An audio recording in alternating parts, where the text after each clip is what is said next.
winter that couldn't break her.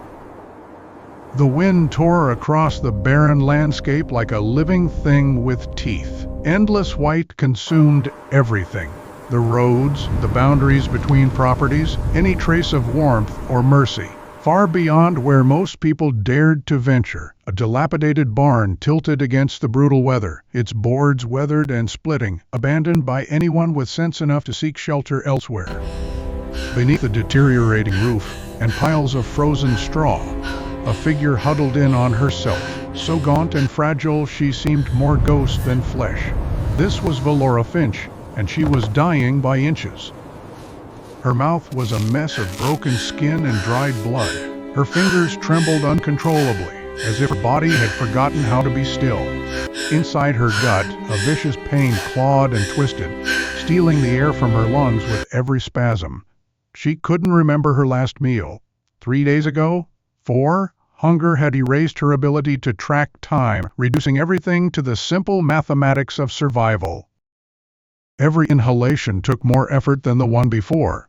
The broken walls offered no protection from the elements. Snowflakes drifted through gaps in the wood and stung her exposed skin like wasps. She wrapped her ragged coat tighter, but the gesture was meaningless. The freeze had worked its way into her marrow. It felt permanent. There was a time when Valora had been strong, when people traveled great distances to seek her wisdom. Now even the rats kept their distance. She pulled herself toward a frost-covered window, her movements slow and painful. Through the grimy glass, she could make out a farmhouse not far away, dark, lifeless, silent. No smoke from the chimney, no lamplight behind the curtains, nothing that suggested human presence. Just a few weeks earlier, that building had been stocked with provisions, bags of grain piled to the ceiling, cured meats suspended from iron hooks, preserved vegetables organized in careful rows. All of it had vanished now, stolen by the very people who had once sought her help with gratitude in their voices. Valora's memory held their faces with painful clarity. People she'd known since childhood, men whose injuries she'd tended with gentle hands, women whose infants she'd delivered into the world, guiding them safely through difficult births. They had gathered outside her home, their familiar features warped by terror into something monstrous and unrecognizable. The town's religious leader had pointed at the crimson mark near her collarbone and declared it a sign of evil. When illness claimed 3 young lives that bitter season, the community needed a target for their rage. Valora had been convenient. When her husband Samuel attempted to defend her, they beat him until he could barely remain conscious. They hauled both of them to the town center, while snow descended silently around them. The assembled crowd observed in cold silence as the preacher presented them with an impossible ultimatum: exile or execution. That very evening, Valora and Samuel escaped into the frozen wilderness, wearing only what they had on their backs. They pushed forward until their feet were raw and bleeding, until their lungs felt like they might burst. They didn't get far enough. Samuel didn't make it. The combination of cold, starvation, and injuries proved too much for his body to endure. He passed away in this very barn, his breathing growing fainter as Valora gripped his hand and pleaded with him not to leave her. After he was gone, she managed to bury him in the iron-hard earth nearby. With trembling hands, she fashioned a crude cross and carved his name into the wood. Since that terrible day, she'd been marking the barn wall, 1 scratch for each sunrise she witnessed without him. 32 marks now stared back at her. Valora collapsed to her knees in the hay and wrapped her fingers around the silver necklace she wore. Her mother had given it to her years ago. It was the only possession seal when the angry cloud descended. She'd promised herself it for food when she reached the next settlement. But that settlement was impossibly distant. In her weakened state, she'd never survive the journey. The wind screamed louder, like something wounded and desperate. Her stomach responded with its own agonized cry. For the first time since Samuel's death, she felt tears burning behind her eyes. Perhaps dying would be gentler than this prolonged waiting. Without warning, the barn door exploded inward, Arctic air rushed inside, along with swirling snow and darkness.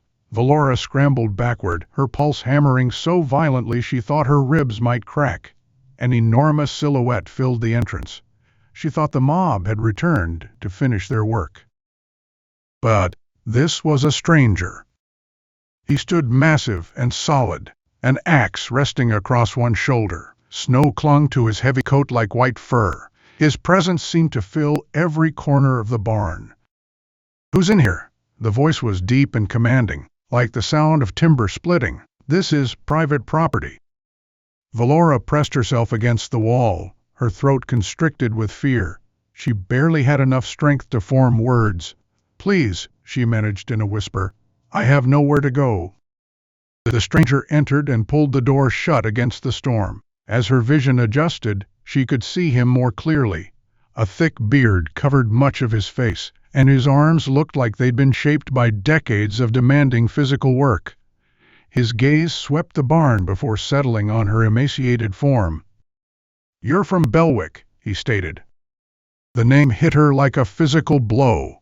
"Not anymore," she answered weakly. His eyes moved to her hollow cheeks and shaking hands.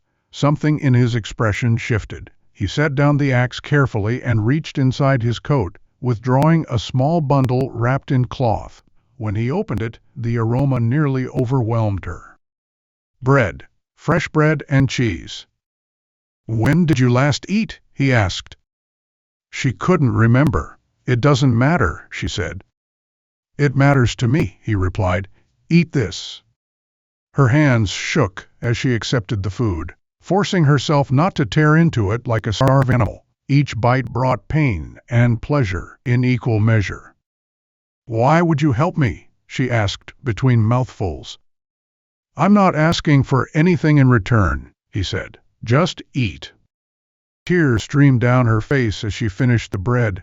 When she looked up, he was watching her quietly, positioning himself to block the worst of the cold wind. "They burned my mother as a witch when I was 10 years old," he said softly, "because she grew plants they didn't understand." Something cracked open inside Valora's chest. For the first time in weeks, she felt truly seen by another human being. "My cabin is 3 miles north," he continued. "There's a fire burning and more food. You can come if you're able to walk." She nodded, unable to speak. "My name is Thorley Blackwood," he said, extending his calloused hand. "Can you walk, Valora Finch, or should I carry you?" As the storm raged beyond the barn walls, Valora placed her fragile hand in his. She didn't understand why fate had sent this solitary woodsman to her tonight. She only knew one thing with certainty. Everything was about to change. The moment Valora crossed the threshold of Thorley Blackwood's cabin, the warmth stole her breath. Not because the space was luxurious, but because it offered genuine heat. Real warmth enveloped her body and seeped into her skin like a sensation she'd forgotten could exist. The fire in the stone hearth burned steady and bright, its amber light playing across rough-hewn wooden walls. The scent of pine smoke and simmering soup filled the modest space and made her knees buckle.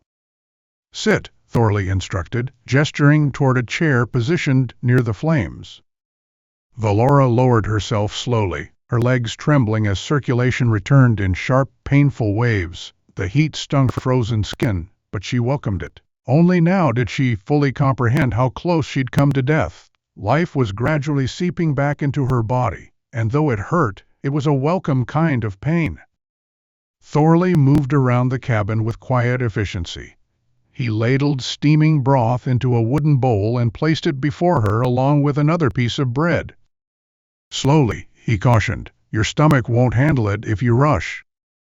She obeyed, taking careful sips. The broth was simple, but it tasted richer than any feast she could remember. "Why help me?" she asked softly. Thorley sat across from her, the firelight casting warm copper tones across his dark beard. For a long moment he remained silent. "Because no one helped us," he finally answered. "When they came for my mother." Valora lowered her spoon. "You said they burned her." He nodded. "They called her a witch when the mayor's son died of fever. She worked with healing plants. That was enough evidence for them.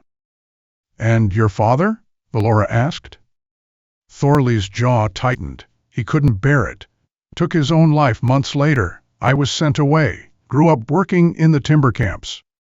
Sorry. It wasn't your fault, Thorley replied. Then he looked directly at her and added, just like what happened in Belwick wasn't yours. Something loosened in her chest at those words. She hadn't realized how desperately she needed to hear them. You can stay here tonight, Thorley said, adding another log to the fire. Tomorrow we'll assess how strong you are. Tomorrow, Valora repeated. The word felt foreign, like it belonged to someone else's vocabulary. She glanced around the cabin and noticed the signs of a solitary existence. One bed against the wall, one cup near a small desk, one chair beside the fire. Do you live alone? She asked. Yes, he said. After a pause he added, not tonight. Before she could respond, violent pounding shook the cabin door. Valora froze, her heart slammed against her ribs. Thorley's expression hardened. He crossed the room and grabbed a shotgun from the corner. Get into the cellar, he said quietly, pointing to a trapdoor concealed beneath the rug. Now. She barely had time to climb down before angry voices filled the cabin above. Blackwood, open this door, a man shouted. We know the witch is here. Valora pressed herself against the dirt wall below. Jars of preserved food lined the shelves beside her. Her breath came fast and shallow. There's no witch here, Thorley replied calmly above her. Just me and my dinner. We followed her tracks, another voice argued. Then you followed wrong, Thorley said. Only tracks out there are mine. Boots shuffled. Men. Then once Silas Pruitt, head of the Belwick Council. We have the right to search, Pruitt declared. You're on my land, Thorley answered. Leave. The sound of the shotgun being cocked echoed through the cabin. Valora clutched her pendant and prayed. We'll be back, Silas snarled. Bring whoever you want, Thorley replied. Now go. Footsteps retreated. The voices faded. Silence returned. The trapdoor opened and Thorley offered his hand. They're gone, for now. Valora climbed out, her legs trembling. They'll come back, she whispered. Yes, Thorley said, but not tonight. She straightened as best she could. I should leave. I've put you in danger. Thorley stepped between her and the door. And go where? Anywhere else. You won't survive the night, he said, and I won't throw you back into the cold. Why? She asked, tears filling her eyes. Why fight for me? Because I know what it looks like, he said quietly, when fear decides a woman's fate. Valora sank into the chair, exhausted. My husband died because of them, she said. Tell me about him, Thorley replied. She did. Slowly, she spoke of Samuel's kindness, his love for Spring, the way he believed in her even when she doubted herself. Thorley listened without interruption.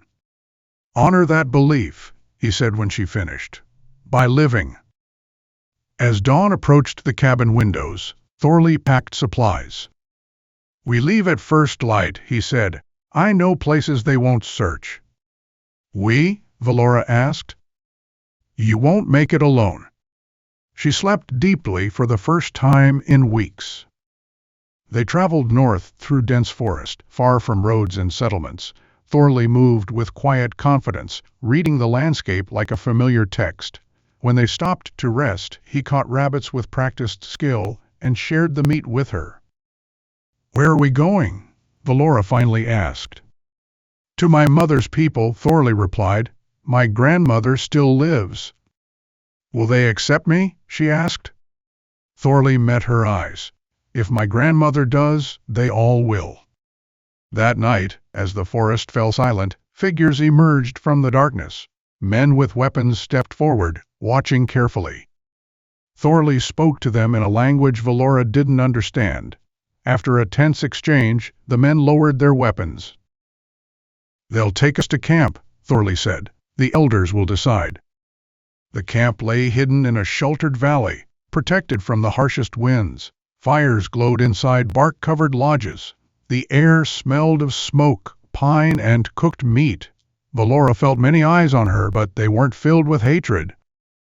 An elderly woman with silver braids stepped forward. Her posture was straight, her gaze penetrating. She studied Valora as if weighing her very soul. Thorley lowered his head respectfully. "Grandmother." The old woman touched his face, then turned to Valora and spoke softly.